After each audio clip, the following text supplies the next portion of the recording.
Nice to meet everybody today. I am Jamie Tharp, VP Partnerships and Business Development at Justuno. Before I launch into the content of the presentation, I want to tell you a little bit about Justuno so you can understand our perspective when I talk about selling through agencies. And particularly, I've worked in the e-commerce industry for 10 years. So a lot of what I say may be most specific to SaaS companies in the e-commerce space, but hopefully there are nuggets throughout this whole presentation that everyone that wants to sell their agencies can take away.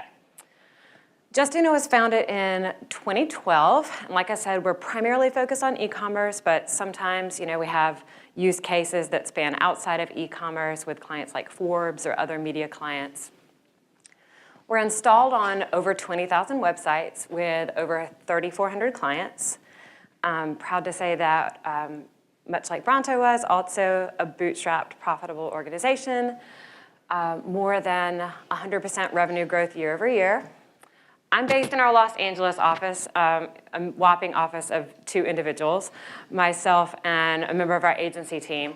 Our biggest office is actually in Austin, where we've got over 35 people, and then we have our founder and a handful of others here in San Francisco, where we can afford rent.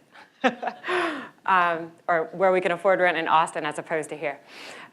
So when I started, which was exactly a year ago tomorrow, we were 20 employees, and now we're up over 45. So growing pretty fast. And then for those of you that may or may not be familiar with the e-commerce space, for you to help you understand kind of where exactly we sit in the space, we do a lot of work with merchants that sell based on Shopify, Shopify Plus, Magento, BigCommerce. So hopefully that helps you kind of understand the typical customer profile that I'm talking about here. So questions that we'll examine today. First, what is an ideal agency profile? Or I like to say IAP because it's a lot faster to type, especially on Slack. Who are your IAP stakeholders? What do those stakeholders care about? How do you map your value proposition as a SaaS company to those stakeholders? And how do you make that first sale through an IAP? So there were a couple things that when I was looking to move on to my next opportunity that I was looking for. I specifically was really passionate about wanting to build an agency program in the way that I felt my experience had taught me that it would work the best. So there were a number of things that Justuno had going for it, or that had willingness to set up, that really encouraged me and said, hey, I think this could really take off to build an agency channel. The first of those is related to barrier to entry. When I say barrier to entry, I mean how hard is it for an agency or for another partner that's not your company to sell for you and bring somebody onto your platform or to your product. Justuno actually offers a freemium model, which is one of the easiest ways to get started. It's why the word freemium exists. So this creates a really natural runway for Justuno's agency partners to be able to get someone started on our product, get the client comfortable with it, prove the return on investment, and then bring them on to a premium plan. Now, I realize that's not going to be the case for everybody. In my 8 years at Bronto, we never offered anything like this, and that's okay. It can still be done.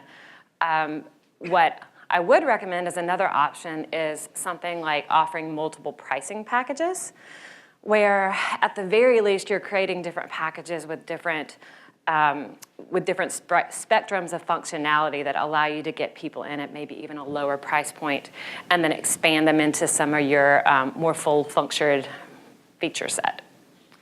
Another option, if neither of those are viable for you, you could think about breaking off a piece of your product that can act as a wedge offering.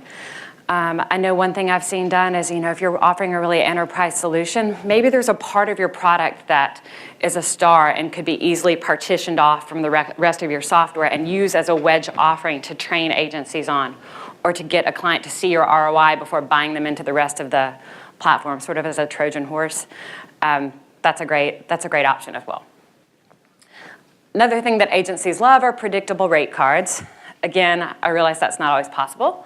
When it's not possible, you definitely want to set up a clear quoting process so that every time you've got a new deal, the last thing that you want is your agency going, who do I call? How do I get a quote?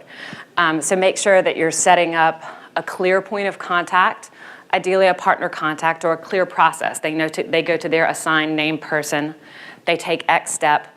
Make it clear what information they have to bring to the table to get an accurate quote.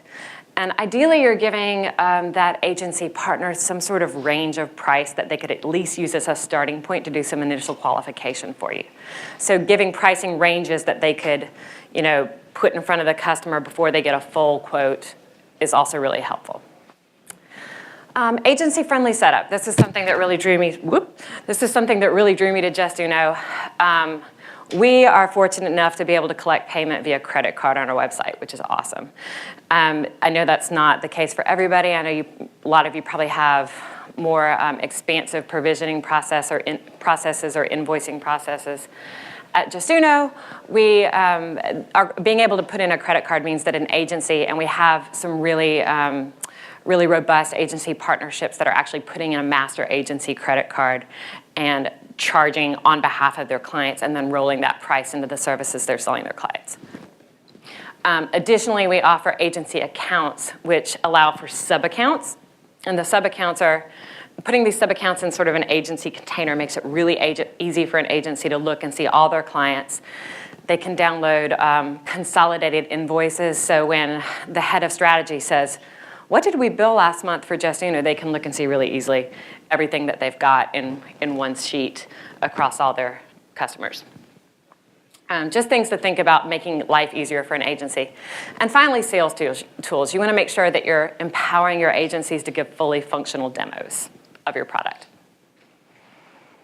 So, the core of the presentation here, why define your ideal agency profile? Like I said, one of the big reasons I was brought on to Justuno was to help build our agency channel. Well, how are we going to build our agency channel if we don't know, we can't just say all agencies, any of them, we want to work with all of them. So you need to know who's a good fit for you and why so that you can find more like them. So what we did is I took a look at all the agencies we're working with, and surprise, surprise, what we saw was that the 80-20 rule was very heavily at play. 20% of our agencies were driving about 80% of our agency-driven revenue. After that, top 20% was a very, very long tail of agencies that just had really not impressive revenue behind them and weren't making a lot of movement. When I talked to our staff about the difference between this top 20% and this bottom 80%, what I found out was it was very much a two-sided story of, oh, this partnership just really naturally took off and it runs like clockwork and they keep adding more clients, versus, I don't know, we had a great call. I think we all agreed that the software was useful for this agency. It seemed like it fit a need, but it just didn't really stick. So what was up with this clockwork versus no stick phenomenon? So we took a look at those top agency partners, and what we found that they had in common was that every single one of them was an agency offering, and in most cases, e-commerce specific, managed marketing services, as opposed to agencies that were primarily marketing themselves as a web dev agency or a back-end integration agency, or offering strategic marketing guidance, but not necessarily execution services.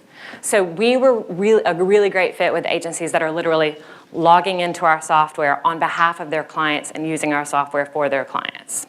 Now, this may not be the case for you, but this is really important for us to distinguish up front, because we were hiring salespeople to go do this, and they needed to know who they need to be calling on. If you just say, go get agencies, you're going to waste a lot of steam and experience a lot of frustration.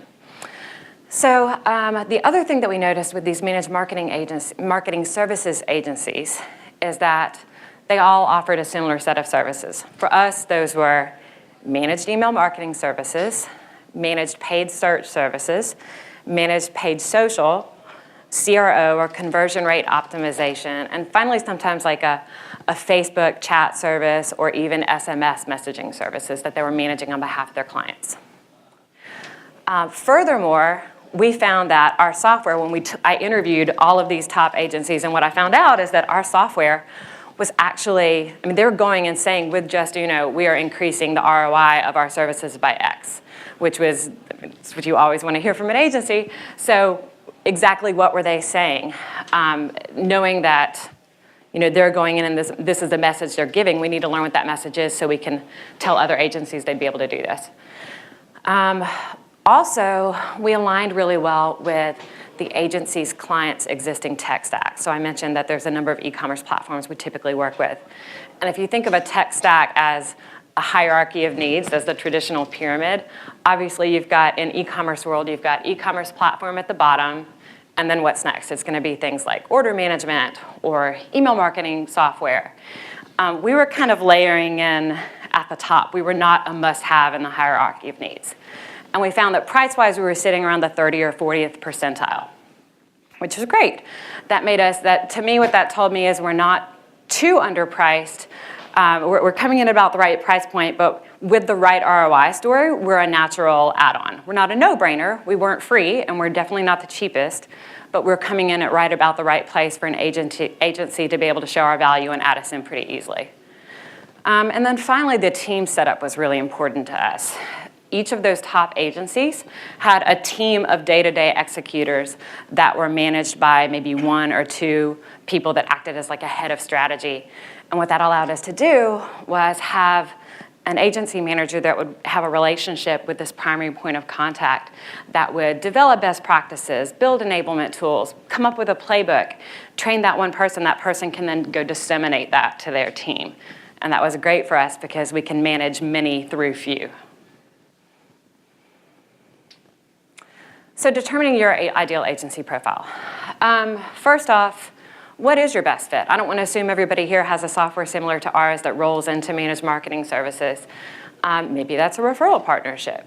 Maybe, maybe you're tax software and most of the agencies you want to work with don't know a damn thing about how to advise on tax. If that's the case, maybe you should focus on building out a really robust referral program and finding machines that help drive volume of referrals.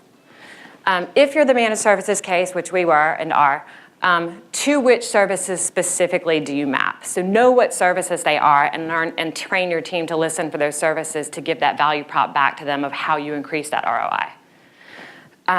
What is your ideal agency team setup? So I mentioned that, I think for a lot of us, having many managed by few is ideal.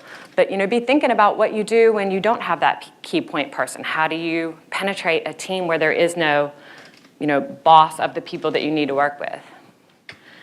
How does your price point compare to the agency's typical tech stack? So find out, what tools they typically use. And if you're sitting, if the price points are sitting around here and you're out here, like you might need to look at some different agencies or figure out how you can break something off to be more palatable from a price point perspective. And then finally, what financial model does the agency prefer? Do they want to resell? Do they want to wrap you into their services and never have anybody see exactly what your price point to the agency is? Or are they wanting to just do a commission model? Or maybe they don't care at all. That's fine too. Maybe they're not looking for a commission. Maybe they just want the best tool. So at these agencies, next question you need to ask is who is your stakeholder? Because obviously any company is made of people. So we noticed that we were running into 3 key profiles at agencies. The first was a head of strategy or like a head of client services. This person was often that primary point of contact. Second was and this was one that I didn't see, I don't always see this, but it's definitely out there, at least in our market. Head of partnerships or like a partner manager role. Finally is the account strategist or account manager. The most important thing, I don't know what these look like for you, but the most important thing is that you identify trends and then you build your partner team to support these roles and what they care about. So I'll get into these for us.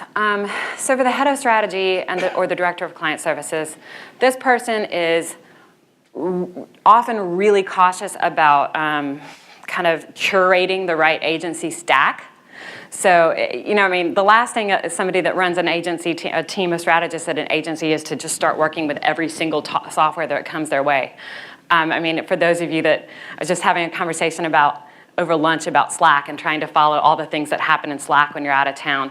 Imagine using, 47 different software tools within your agency to try to run an efficient team. It's going to be tough.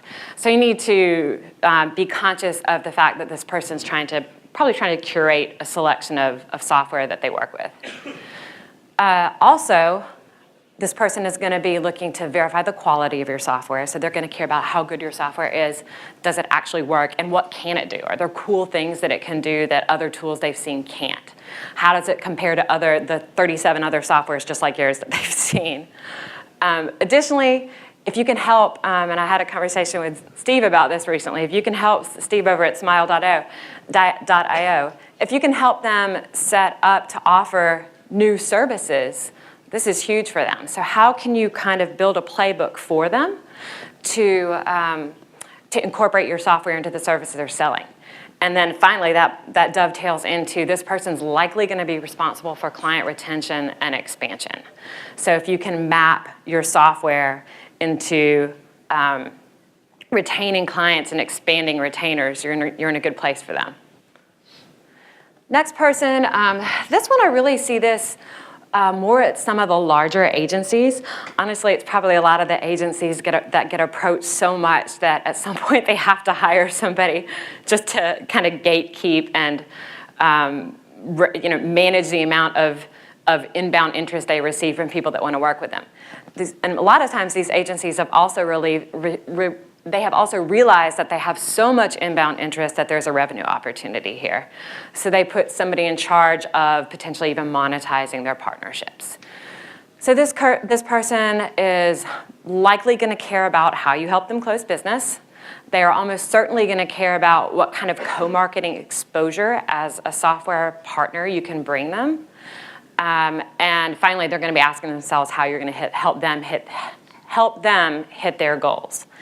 This can be a tricky one because this role may or may not interface with that head of strategy. So you might have two very different sets of needs here that you need to solve for at the same time to be successful with this agency partner. Finally is the account strategist, account manager.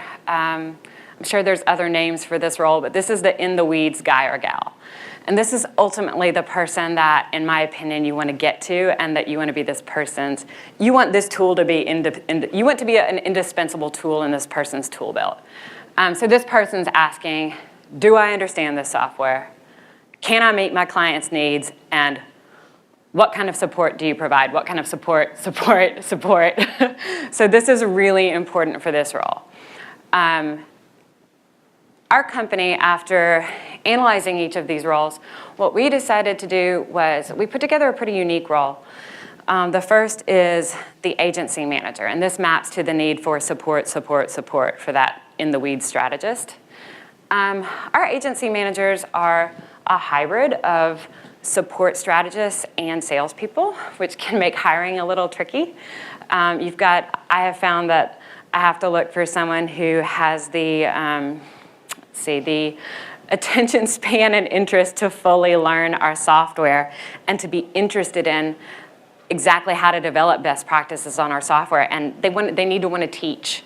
And they are likely going to need to be a personality that takes fulfillment from helping others and teaching others. But they also need to have the grit and drive to hit a quota. So this has been an interesting role to hire for.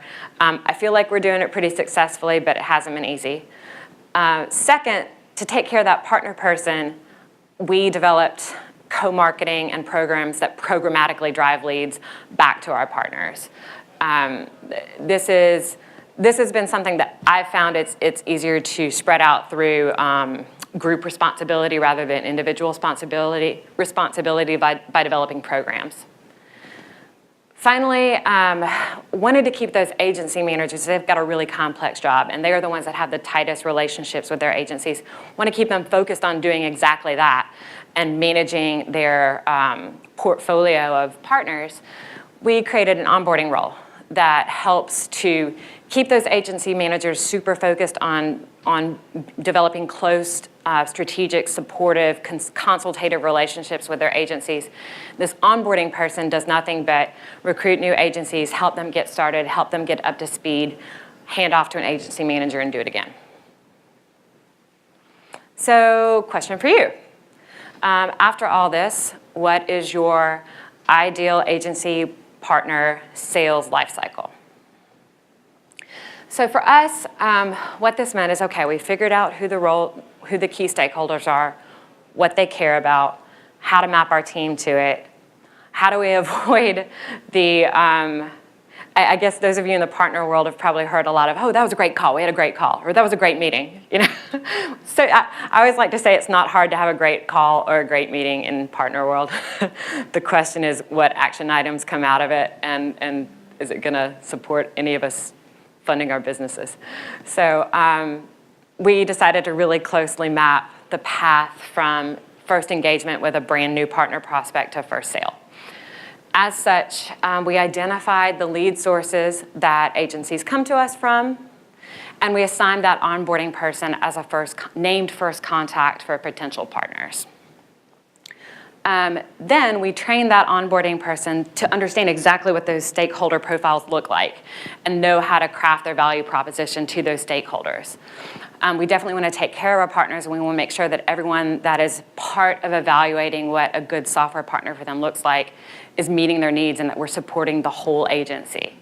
However, it is ultimately going to be important that that onboarding person pave a clear path to that account strategist, because at the end of the day, that's where the rubber hits the road, and we need to support that person that's delivering for their client. So this onboarding person is looking to pave a path to that account strategist or account manager. Once they get to that person, they are then, instead of just saying, hey, do you have anybody that you think could use this? They're looking for problems. Tell me about common problems. Tell me about common use cases. Ideally, they are identifying that use case or opportunity for our services to solve an actual problem this in-the-weeds person is dealing with every day. And then they're working to get that person to name a client that they could try this with. And they focus on that named client and finding that named first use case until we get to our first close. And the gap between number 6 and 7 can often take quite some time, so that's where the gumption and stick-to-itness really comes in. So next steps, just to recap everything. I hope this was helpful for everyone to think about how to approach agencies. I realize it's probably not relevant for everyone at the conference, but define your ideal agency partner, or you could adapt this to define your ideal partner profile, depending on your business. Identify your key stakeholders. Find out what your IAP stakeholders care about. Structure your team to support those specific stakeholder concerns, and pave a clear path from first contact to a supported close. That's it. Any questions? Thank you. I've got to figure out where I stand. There's that light, just, ooh. If it catches the hair, it's fine. It's when it goes right in the eyes, and I get a weird shadow. But yes, does anyone have any questions for, yes, we got a question down the back. Do you need a mic? Wait, we have a mic coming. Thanks. Great presentation. You mentioned that you start out agencies with someone that's different than the person that eventually manages that agency. How do you transition from the person that sets up the relationship to the other person and make sure that you still have that depth of relationship in that transition? Yep. So this one, I'm going to be completely honest, we're still working it out. I mean, I have a new hire on this role right now, and what I'm doing with him is I'm giving him handoff templates, and I'm making it really clear to the agency managers who are more tenured team members, like, hey, when you get this, these are the questions you need to ask the onboarding person, like almost helping him give the information they need to be fully informed. Obviously, putting notes in our CRM so that they know exactly where to pick up.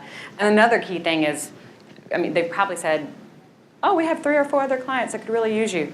Pulling those names out so that doesn't get lost in the transition, that's a really big one. That would break my heart if we drop that. So yeah, I mean, there's definitely, I would love to pick your brain, Steve, on ideas that you have for that. But yeah, it's not a perfect process, but I think, and in some cases, we actually have that onboarding person hold on to accounts longer if we feel like there's a hurdle in the relationship, like, oh, I was just about to get them live with their first X offer, and we've been working on how to build this for 6 months. In that case, I would probably say, okay, let's wait till we get over that hurdle so that they don't feel like they're being handed off right in the middle of progress. Yeah. Question on the left down the back. Yeah, go for it. Are your onboarding and account managers held to a quota? Yes. And is it structured differently? Yeah, I mean, so for the onboarding people, it's usually a much smaller quota because I want them to be, I give them KPIs in addition to a quota for the onboarding role because there are certain things that I want them to think about that are strategic for the company that may not map immediately to dollars. I mean, every new partner is not going to give you their marquee client right out the gate, so the deals are probably going to be smaller. They're probably going to test the water with a small client, and I don't want to penalize them for that. But I will say, like, hey, you've got a pool of 100 potential partners that I'd love for you to bring on. If you can get 5 of these top 20, that's one of your KPIs. So I'll do that kind of thing with them. Yeah. Yes, on the right-hand side. Yeah, I'd like to echo, great presentation. One question I had is maybe the price point of your services doesn't fit, but besides all of the engagement and value that you're providing with thought leadership and so forth and co-marketing, have you guys thought about other sorts of incentives, monetary incentives for the agencies as well? Yeah, we do. We offer a flexible financial model. We have tiered financial incentives, which they can take either as a commission or as margin on a deal, or they could choose to pass through a discount through to their client. Like if the most important thing for them to be able to say is, hey, you get 15% off through us, you're going to get Justuno for cheaper because we're a Justuno partner. Maybe they don't care about the commission. We'll do that. So yes, it's two-pronged, but they can never mix commission and margin on one deal. It's either or per deal. Yeah. I think there was a question down the front. Did you have one? Richard said the exact same thing. Okay. Great minds think alike. Yes, in the front. Just a quick one. How fast does it become a productive agent to find a productive agency? The first time you have it. Oh, geez. Sometimes it's the same day because they maybe if they're calling in and they've got a fire that they need to put out and we're the water, then maybe it closes that day. Mostly outbound, but you go to them. Oh, outbound. I'd say anywhere from I'd say average is probably 2 months, maybe. Yeah, varies though. Jamie, are there any telltale signs that if you've picked an agency partner that actually maybe you want to get rid of that agency partner and choose another one? Geez. I haven't really had that come up. Like, I guess the funny thing is I feel like oftentimes the squeaky wheels are some of the least productive partners that you have. That's going to sound horrible. So they sort of naturally weed themselves out if you have a tiered model. If they're squeaky wheels yet not producing anything, they're naturally going to, through a tiered system, sit down here anyway. And I feel like the cream sort of rises to the top because there's multiple ways that partners can provide value. And I didn't talk about our technology partner program either, but if they're finding a way to provide value to our company, then we'll find a way to make sure that they're supported for what matters to them. Yeah, thanks. Is that you again, Richard? Sorry. Go for it. So you were actually getting ready to when you start talking about technology partners, I was thinking more around the fact that you're on Magento, Shopify, BigCommerce. Are agencies also do you have an app on the marketplace and are agencies finding you through that as well? Or is that more of a direct-to-merchant play? Yes. All app stores are not created equal, but yes, people do discover us through app stores. I think app stores too also can tend to be effective depending on the complexity of the problem they're looking to solve. Like if people have a really complex problem, they're probably having conversations with services companies rather than going through an app store, or they're probably calling us or contacting us some other ways. But to answer your question, yes, we do find valid agency and direct customer leads through all the app stores.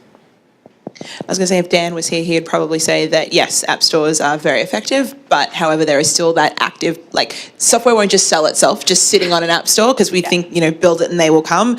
They don't actually come unless there is someone selling them, taking them through the funnel to actually direct them to that app store to purchase. Totally, and I feel like app stores too also act as a sanity check. Like, I know anytime I've looked at something, I go and make sure that it's certified in an app store first. So I feel like you can't dispense with that element. And then some app stores actually, do a really great job driving traffic. Yes. How many agency partners do you have, and how are you getting them through different financial tiers? Is it all like revenue-based, customer-based? Like, what are the ways you get those different tiers? We work with, Could you repeat the question, Jamie? yeah, she asked how many agency partners we have and how do we measure them or tier them? Like, how do we get? Yeah. Well, when I worked at Bronto, we always looked at things in terms of ARR, first deal size, or ARR. Justuno is coming from more of an MRR background, so I look at total MRR represented by an agency. So in other words, what is their churn potential? What is their renewal potential? Rather than, I know a lot of companies, and I've worked for companies where it's all about first payments or first deal value. So I like to, like doctors treat a whole patient, I like to treat the whole agency. So I like to recognize that the people that are in the weeds are supporting massive clients for us that we're not supporting ourselves. So that's why I like to look at MRR. Yeah. Any final questions? I think we're good. So would you all please thank Jamie from Justuno?